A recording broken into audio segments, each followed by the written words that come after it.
বউ ফারহান আহমেদ। আমি বোরার বাবা। তুই কি ঘোড়া?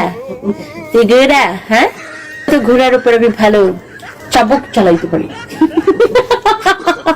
আউট উষ্টা খা বাড়ি যা। একটা মাইয়া বুড়া জামাই দেখে তোমার বাবাই দিছে বিয়া। বশির আলম সাগর। আমার বাবাই তো আমার বিয়া দিছে, তোর বাবাই তো তোর বিয়ে দিতে পারে না, কারণ তোর পকেটে টাকা নেই, তুই একটা ফকিং চলে যায়। শরীরটা গরম হয়ে গেছে, তখন শীত লাগতেছিল, এখন রাগ উঠে গেছে আমার। ফালতু যত সব আসছে। মেয়েদেরকে শালের মতো ছিল, ও চোখের পর্দা করবে, তুই চোখের পর্দা কর। ফালতু বেড়া করলাম তার। নিজে সারাদিন মাইয়ার দিকে চোখ বাইর করে কলজা বাইর করে তাকায় থাকবে, নিজে কোনো কিছু ফলো করে। হ্যাঁ, কোন ভদ্রলোক জীবনে হচ্ছে যে মেয়েদের পোশাক নিয়ে কমেন্ট করবে না। অসভ্য জানোয়ার ক্লাস লোকগুলা, যাদের নিজের চোখের সমস্যা আছে, যার চোখ খারাপ, সেই মেয়েদের পোশাক নিয়ে কমেন্ট করবে। কারণ যার চোখ ভালো, সে তো নিজের বউ ছাড়া হ্যাঁ অন্য কারো দিকে সে তাকাবে না।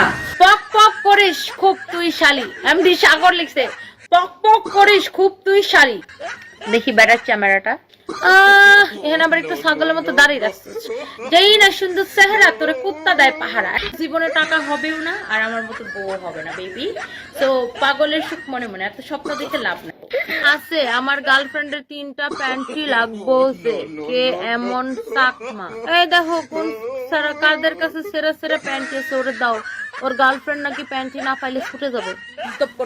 ওরা আসেই হচ্ছে মেয়েদের লাইভে জুতার বাড়ি খাওয়ার জন্য। ব্লাউজে কি লিখছে? ব্লাউজে কি কাপড় কম ছিল? রাফি আল মাসুদ। হ্যাঁ, আমার ব্লাউজে কাপড় কম ছিল, বাকি কাপড় কম ছিল না, কাপড় ছিল।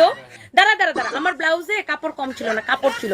তুই যে বাকি কাপড়টা চুরি করে নিয়ে গেছিস গা টেইলার্সের থেকে, এই জন্য মনে করছে তুই নিয়ে মনে হয় আন্ডারওয়্যার বানাই ফেলাইছিস বাকি কাপড়টা দিয়ে, এই জন্য ব্লাউজের মধ্যে কাপড় শর্ট পড়ে গেছে। বেয়াদব কোনখানকার। দাদি শুধু শাড়ি নিয়ে আসো, পাঞ্জাবি নাই। শাহানুর আলম। তোর কোন কালের দাদি? পাঞ্জাবি নাই, আমার কাছে জুতার বাড়ি আছে, খাবি?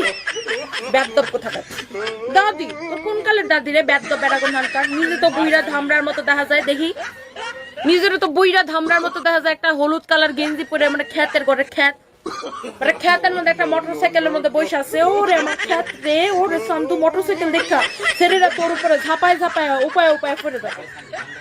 শয়তান বেড়া। হ্যাঁ, আমার কয় দাদি। হ্যাঁ রে মাইয়ার মতো দেখতে আমি। হ্যাঁ, আমারে দেখতে মনে হয় তোর মেয়ের মতো বয়সী।